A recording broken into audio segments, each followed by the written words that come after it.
आज टॉपिक लेते हैं classification and properties of materials ME 203 engineering materials. I am Pradeep Mathuria from government polytechnic college Dungarpur. अभी तक हम बहुत तरह के मटेरियल, अगर ऐसे कोई अपने से पूछता है मटेरियल कितने तरह के होते हैं तो हम आसपास देख के बड़ी लिमिटेड बता पाते हैं, लेकिन एज ए इंजीनियर आपको इंजीनियरिंग मटेरियल्स कितने तरह के होते हैं, क्या क्या उनके वैरायटी होती हैं, क्या क्या प्रॉपर्टीज़ होती हैं, इसके बारे में ये सब्जेक्ट है, जिसमें हम देखेंगे कि पहले हम देखेंगे इसका क्लासिफिकेशन। इस चैप्टर में अगर आप देखते हैं तो classification of properties of material है, जिसमें हम सबसे पहला सेक्शन होगा introduction to engineering materials, then classification of materials, फिर हमारे उसी मटेरियल्स की थर्मल प्रॉपर्टीज़ या chemical properties, electrical properties, mechanical properties, physical properties, इनके बारे में अपन स्टडी करेंगे। और लास्ट सेक्शन इस यूनिट का है selection criteria for use in industry. किसी मटेरियल को सेलेक्ट करना है इंडस्ट्री में काम में लेने के लिए तो अपने को क्या क्या पॉइंट ध्यान में रखने चाहिए।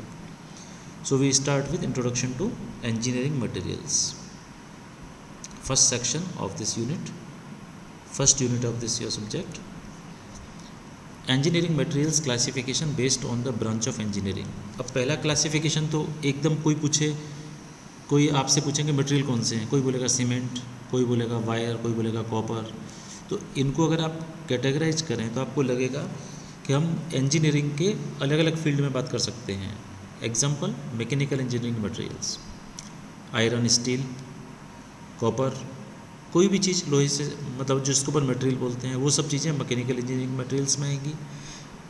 अगर कोई कहता है conductors, semiconductors, insulators, magnetic material, तो ये किस सेक्शन में आएंगे? इलेक्ट्रिकल इंजीनियरिंग मटेरियल्स में। इसी तरीके से कोई कहेगा सीमेंट भी है, ब्रिक है, स्टोन है, आयरन है, सरिया है, इट शुड बी सैंड है, तो ये सब चीज़ें किस में करेंगी? सिविल इंजीनियरिंग मटेरियल में। इसी तरीके से सेमी कंडक्टिंग मटेरियल्स वो इलेक्ट्रॉनिक इंजीनियरिंग के पार्ट हो जाएंगे। तो हमने एक तरह से ब्रॉड कैटेगरी अपन ये कर सकते हैं कि इंजीनियरिंग मटेरियल्स को हम डिफरेंट ब्रांच के हिसाब से डिवाइड कर सकते हैं। देन दूसरा क्लासिफिकेशन और भी इस चैप्टर में आप देखेंगे मटेरियल्स का क्लासिफिकेशन के अलग अलग वो हैं aspect. Engineering materials refer to the group of materials that are use to construction of man made structure and components. जो भी हम स्ट्रक्चर या कंपोनेंट बनाते हैं उसमें काम आने वाला कोई भी मटेरियल, उसको हम इंजीनियरिंग मटेरियल कहते हैं। चाहे वो इलेक्ट्रॉनिक आइटम हो, वॉशिंग मशीन हो, इलेक्ट्रिकल इक्विपमेंट हो, ऑटोमोबाइल हो, कुछ भी हो, कोई ब्रिज हो। Primary function of engineering material is to withstand applied loading without breaking and without exhibiting excessive deflection. अब इंजीनियरिंग मटेरियल का प्राइमरी पर्पज क्या है? प्राइमरी पर्पज ये है कि आपको जो मटेरियल काम में लेना है वो कैसा होना चाहिए, वो लोड ले सके बिना टूटे हुए, वो बिना बेंड खाए सस्टेन कर सके उसको।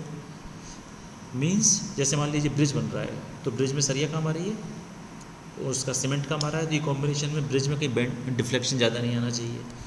कोई लोड आ रहा है, जैसे रेलवे का ब्रिज है, वो टूटना नहीं चाहिए। तो इस तरह की सारी चीज़ें जो फैसिलिटेट होती हैं, जो मटेरियल प्रोवाइड करता है, वो इंजीनियरिंग मटेरियल कहलाता है। ये उसका प्राइमरी फंक्शन हो गया। इंजीनियरिंग मटेरियल का मतलब लोड पे ही काम आना है। Major classification of engineering materials include, अब मेजर क्लासिफिकेशन फिर एक नया क्लासिफिकेशन कि हम मटेरियल को किन किन भागों में तोड़ सकते हैं। Metal, polymers, ceramics and composites. Civil engineering material की अगर बात करें तो अपन ने बोला brick, cement, concrete, mortar. It is a bonding agent which generally produced by mixing cementing और बाइंडिंग मटेरियल लाइम और cement and fine aggregate sand, सुकरी, sawdust etc. with water. Mortar is used to bind different building blocks like bricks, stones etc. It can also an decorative pattern bricks or stone masonry. Mortar is being used from the dawn of civilization 2000 years ago. The Egyptians used lime mortars. आपने देखा होगा यहाँ पर mortar word आपने देखा, ये जो mixture बनाते हैं इसको अपन कहते हैं मसाला बना रहे हैं, रेत और सीमेंट का मिला रहे हैं। पहले के टाइम में 2000 साल पहले इजिप्टियन सभ्यता ने चूने का मसाला बनाया था। पहले चूने की दीवारें होती थी, ईंटों को, ब्रिक को चूने के पानी में चूना मिला के और उससे जोड़ते थे रेत मिला के, फिर बाद में रेत और सीमेंट का मिक्सचर आने लग गया, तो दिस इज़ कॉल्ड मोर्टार। अगला सिविल मटेरियल इंजीनियरिंग, टिम्बर लकड़ी, sand, aggregate, aggregation of non metallic minerals obtained in particular form and can be processed and used for civil and highway engineering construction. क्योंकि अपन लोग mechanical के हैं तो अपने को टिम्बर समझ में आता है, सैंड समझ में आता है, ब्रिक समझ में आता है, सीमेंट, लेकिन हो सकता है कुछ लोगों को मोर्टार समझ में नहीं आए, कुछ लोगों को एग्रीगेट समझ में नहीं आए। तो ये एक ऐसा मिक्सचर है नॉन मेटेलिक मिनरल्स का जिसको कि प्रोसेस करके सिविल में, हाईवे इंजीनियरिंग में काम में लेते हैं, जो दो तरह के होते हैं, फाइन एंड कोर्स, महीन और मोटे। जब आप हाईवे पे सड़क बनता हुआ देखेंगे तो आपको एक तरह का काइंड ऑफ मसाला मान लीजिए अपनी नॉन सिविल लैंग्वेज में, कि फाइन और कोर्स। फिर steel, then electrical engineering materials, conductors, चालक, सिल्वर, कॉपर, गोल्ड, एल्यूमिनियम, ये सब क्या है? चालक हैं, सुचालक हैं ये। इसमें भी हमने क्या किया, इलेक्ट्रिकल में भी फिर आगे इनको डिवाइड कर सकते हैं। Semiconductor, germanium, silicon, gallium, arsenic, ये सब सेमीकंडक्टर में आ जाते हैं। इंसुलेटर्स, जो प्रतिरोधी इंसुलेशन, जो इंसुलेशन का काम करते हैं, प्लास्टिक, रबर, माइका, ये सब इंसुलेटिंग पेपर्स हैं। जैसे एसी की लाइन है, इसके चारों तरफ आप कुछ लपेटते हैं, उसको प्रतिरोधी, इसका प्रॉपर वर्ड इंसुलेशन, ताकि उसकी हीट ट्रांसफ़र नहीं हो। Magnetic material, iron, silicon, steel, निको, aluminium, nickel and cobalt, ferrite, ये सब मैग्नेटिक मटेरियल है, इनमें मैग्नेटिक प्रॉपर्टी होती है। तो ये हमने इलेक्ट्रिकल इंजीनियरिंग मटेरियल्स के बारे में देखा। अब metals, metals are most commonly used class of engineering material. एक इंजीनियरिंग मटेरियल वर्ड आती है, सबसे पहले दिमाग में अपन मेटल्स ही आते हैं। फिर आता है मेटल एलॉयज़, मेटल शुद्ध धातु में, alloys specially common and they are formed by combining a metal with one और मोर अदर मेटेलिक और नॉन मेटेलिक मटेरियल्स। अगर मेटल को किसी मेटेलिक दूसरे या नॉन मेटेलिक मटेरियल से अपन बाइंड करें, कंबाइन करें, तो जो बनेगा वो एलॉय बनेगा। ये combination usually occurs through a process of melting, mixing and cooling. ये जो प्रोसेस होता है एलॉय बनाने का, इसमें मेल्टिंग होता है, पहले उसको पिघलाएंगे, फिर मिक्स करेंगे, फिर उसको ठंडा करेंगे। आप इसके बारे में आगे डिफरेंट चैप्टर्स हैं कि मेटल और एलॉय क्या करता है, एलॉय में क्या अंतर है। देन गोल ऑफ एलॉइंग, अब एलॉय क्यों करते हैं alloying? Goal of alloying is to improve the properties of the base material in some desirable way. Base material मान लीजिए एल्यूमिनियम है, एल्यूमिनियम बहुत कमज़ोर होता है, आप एल्यूमिनियम का ग्लास पकड़िए, भगोनी पकड़िए, मोड़ देंगे आप उसको, अगर शुद्ध एल्यूमिनियम है तो। अब उसको मजबूत कैसे करें? तो उसके अंदर हम कुछ ऐसे मटेरियल मिलाते हैं जिससे वो मजबूत हो जाता है, उसकी प्रॉपर्टी चेंज हो जाती है, जिसकी वजह से अब इस प्रोसेस को अपन एलॉइंग कहते हैं। अब एरोप्लेन, हवाई जहाज, बेस मटेरियल क्या है? एल्यूमिनियम। अपन बोलेंगे हवाई जहाज वैसे किसका बना होता है? क्या एल्यूमिनियम का? लेकिन एल्यूमिनियम नहीं है, वो ड्यूरेबल है, उसका काइंड ऑफ एल्यूमिनियम के अंदर कुछ ऐसी चीज़ें मिलाई गई हैं जिससे वो लाइट वेट तो है ही, वेट भी हैवी नहीं हुआ, जंग नहीं लगेगा और उसमें मजबूती आ गई। तो ये प्रोसेस एलॉइंग कहलाता है। Metal alloy compositions are described in terms of the percentage of the various elements in the alloy where the percentage are measured by weight। अब एलॉइंग में कैसे होता है? जैसे मान लो कह दो 70-30 क्यूप्रोनिकल, अब इसका मतलब क्या हुआ? 70% कॉपर है, 30% निकल है। तो वेट के हिसाब से अपन कह देंगे 100 ग्राम है तो 70 ग्राम और 30 ग्राम। तो इस तरीके से कंपोजिशन किया जाता है। फेरस एलॉयज़, अब एलॉय में अपन ने बोला फेरस होता है, नॉन फेरस होता है। अब फेरस एलॉय लोहे वाले एलॉय, ऐसे एलॉय जो अपन कहेंगे कि लोहे में कुछ ऐड किया गया है तो वो सारे फेरस एलॉय हो जाएंगे। Ferrous alloy have iron as the base element. Ferrous alloy का मतलब आयरन उसका बेस एलिमेंट है। These alloy and include steel and cast irons. Ferrous alloys are the most common metal alloys in the due to the abundance of iron. लोहे के ferrous के alloy सबसे ज़्यादा क्यों है? क्योंकि पृथ्वी के ऊपर आयरन बहुतायत में पाया जाता है। ईज़ ऑफ प्रोडक्शन, इसका प्रोडक्शन ईजी है। And high versatility of the material, material की बहुत सारी वैरायटी, बहुत सारे डिफरेंट इसकी कैटेगरी पॉसिबल है, इसलिए अपन फेरस एलॉय ज़्यादा काम में लेते हैं। दूसरा बिगेस्ट, अब आता है डिसएडवांटेज क्या है? The biggest disadvantage of many ferrous alloy is it's low corrosion resistance. कोई कहते हैं एल्यूमिनियम का एलॉय बनाने की जरूरत क्यों पड़ी? फेरस के एलॉय में क्या दिक्कत थी? कि फेरस के एलॉय में जो कि बेस एलिमेंट आयरन है, जिसमें जंग लगने की सबसे ज़्यादा संभावना होती है, जिसकी वजह से उसमें लोहे का जो पार्ट है उसमें जंग लगता है। Carbon is an important allowing element in all ferrous alloys. सभी फेरस एलॉय जो बनाए जाते हैं मिक्सिंग करके, उसमें कार्बन एक बहुत इंपॉर्टेंट एलॉय होता है, इंपॉर्टेंट इंग्रेडिएंट होता है। In general higher levels of carbon increase strength and hardness and decrease ductility and weldability. जैसे जैसे कार्बन का लेवल इंक्रीज होता जाएगा वो मटेरियल की मजबूती भी बढ़ती जाएगी और हार्डनेस बढ़ती जाएगी। तो क्या होगा, डक्टिलिटी का मतलब जैसे तार खींचते हैं अपन किसी एल्यूमिनियम के, उसके तार नहीं खींच सकते। वेल्डेबिलिटी, वेल्डिंग मुश्किल हो जाएगी। हार्ड हो गया, उसकी मेल्टिंग मुश्किल हो जाएगी। तो दोनों वाइस वर्सा हैं, स्ट्रेंथ और हार्डनेस बढ़ेगी। इट मीन्स डक्टिलिटी, तार के रूप में खींचे जाने की क्षमता, या वेल्डेबिलिटी, वेल्डिंग करने की क्षमता, वो रिड्यूस हो जाएगी। उसके ऊपर वेल्डिंग करना मुश्किल हो जाएगा अगर कार्बन ज़्यादा है किसी आयरन एलॉय में। नेक्स्ट इसका क्राइटेरिया पॉलीमर्स, ये भी इंजीनियरिंग मटेरियल है। Polymers are materials that consist of molecules form by long chain of repeating units. अपन ने देखा था, मान लो C जोड़ दो आप, C' करके, तो ये एक सिंगल लेन है। इसमें अपन डिफरेंट मॉलिक्यूल जोड़ दें, ब्रांच बना दें, तो अलग अलग मॉलिक्यूल्स की जो चेन है और वो बार बार रिपीट होती है। जैसे MER, ये सिंगल चेन है। इस चेन में और चेन में चेन लंबी जोड़ दो तो वो पॉलीमर्स हो गई, इसलिए अपन इसको पॉली बोलते हैं। पॉली का मतलब बहुत, तो ये बन जाएगा पॉलीमर्स। ये means repeating units. They may be natural और सिंथेटिक। अब पॉलीमर्स नेचुरल भी हो सकते हैं और सिंथेटिक भी हो सकते हैं, मैन मेड भी हो सकते हैं और नेचर से भी मिलते हैं। Many useful engineering materials are polymers. जैसे ज़्यादातर इंजीनियरिंग मटेरियल्स हैं वो पॉलीमर्स क्यों हैं? Plastic, rubber, fibre, adhesive, coatings, ये सब पॉलीमर्स हैं। ये कोई ना कोई छोटी छोटी पर्टिकुलर टाइप की यूनिट्स हैं जिसको अपन मल्टीप्लाई करके जोड़ते जाएंगे तो उनको अपन ने पॉलीमर्स कह दिया। They are classified. अब मेजर पॉलीमर्स को अपन क्लासिफिकेशन, पॉलीमर्स को आप ऐसे मान लो प्लास्टिक, फिलहाल रफ भाषा में प्लास्टिक समझ लीजिए कि प्लास्टिक को डिवाइड करने के दो तरीके हैं, thermoplastic and the thermosetting polymers. तो थर्मोप्लास्टिक और थर्मोसेटिंग पॉलीमर्स, इसको अपन इलास्टोमर भी बोलते हैं।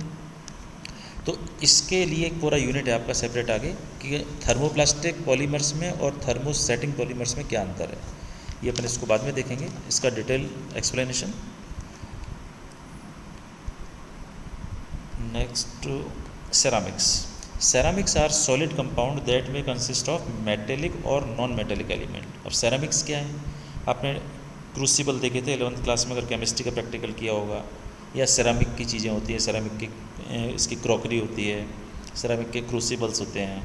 तो सेरामिक ऐसे सॉलिड कंपाउंड हैं जो मेटेलिक और नॉन मेटेलिक एलिमेंट से बने हो सकते हैं। Primary classification of ceramic include glasses, cements, clay products, refractories and abrasives. Abrasives का मतलब जैसे जो कटर होते हैं जिसके ऊपर डायमंड के पार्टिकल्स चिपके होते हैं, अपन बोलते हैं एब्रेसिव कटर है, जो कटिंग में काम आते हैं। रिफ्रैक्टरीज फर्नेस होती हैं, भट्टियाँ, उनके अंदर एक अपन ईंट की लाइनिंग लगाते हैं। क्ले मिट्टी के प्रोडक्ट, रेत के प्रोडक्ट। अब वैसे ग्लास और क्ले में क्या अंतर है? आपने देखा हो ग्लास किससे बनता है? चूड़ियाँ, कांच का ग्लास, ये सब रेत से बनते हैं, सैंड से बनते हैं। सैंड को मेल्ट करते हैं, वो ग्लास में चेंज हो जाती है। सीमेंट्स, ये सब चीज़ें सेरामिक्स के अंडर आती हैं। Ceramics generally have excellent corrosion and wear resistance. आपने देखा होगा जंग कहाँ लगेगा? कोई भी सेरामिक में जंग नहीं लगेगा क्योंकि उसमें आयरन का पार्ट ही नहीं है। वियर रेजिस्टेंस, बहुत मजबूत भी होते हैं। आप कांच का ग्लास है, कहाँ पे मेटल का ग्लास घिस जाएगा, लेकिन कांच का ग्लास ऐसे घिसता नहीं है। हो सकता है कमज़ोर होकर टूट जाएगा, लेकिन वो उसमें वियर नहीं होता, जंग नहीं लगता।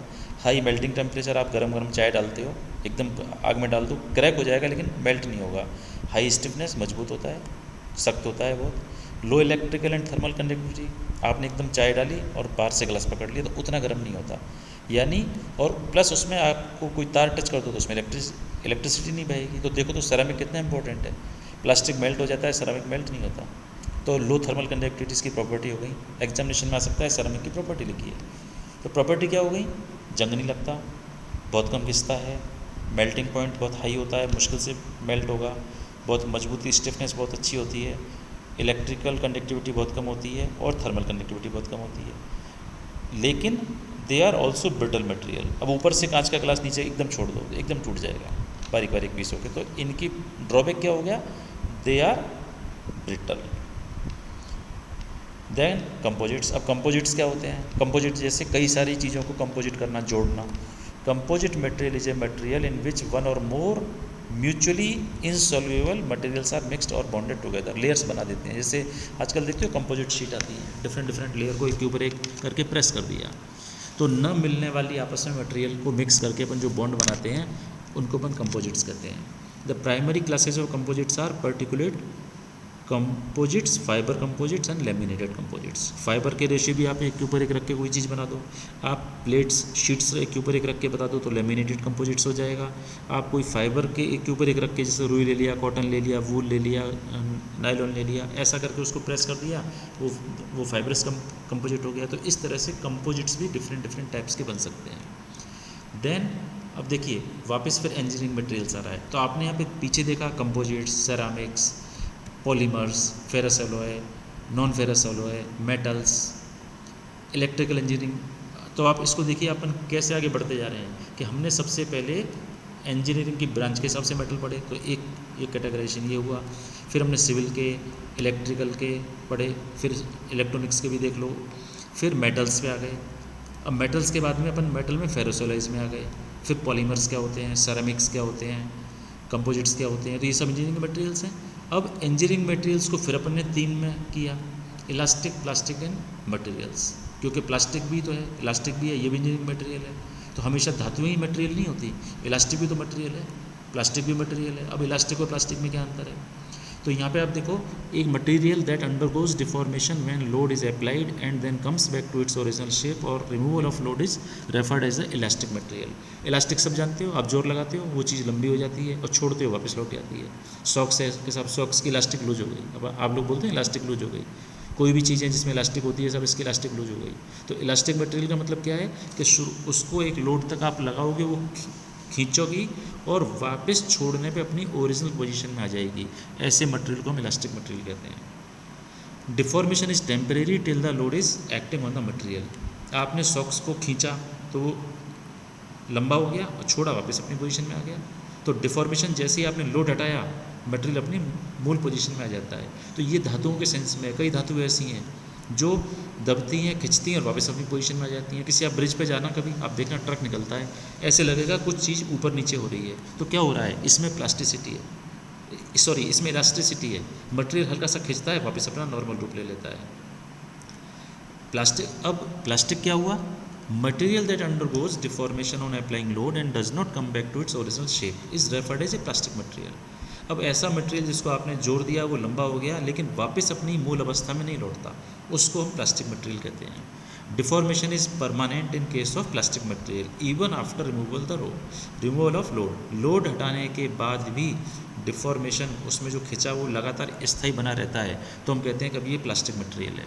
प्लास्टिक मटेरियल को खींचने के बाद में वो वापस अपनी मूल पोजीशन में नहीं लौटता, that is called plastic material. तो आपको इलास्टिक का वापस लौटने वाला, प्लास्टिक जो वापस नहीं लौटता। And last is rigid material, जिसको अपन मटेरियल कहते हैं। वो एक्चुअली यहाँ पर इस स्लाइड में यहाँ पर जो था, ये प्लास्टिक है, देन इलास्टिक है, प्लास्टिक है, देन रिजिड मटेरियल्स है। So elastic material, plastic material and rigid material. A material which does not undergo deformation when load is applied on it's referred as a rigid material. अब कोई material ऐसा हो उस पर आप कितना भी जोर लगाओ, वो न तो बेंड खा रहा है, न वो लंबा हो रहा है, मतलब न वो प्लास्टिक है न वो इलास्टिक है, तो वो कैसा हो गया? रिजिड मटेरियल, उसको हम रिजिड मटेरियल कहते हैं। So this is end of this classification of material. Thank you.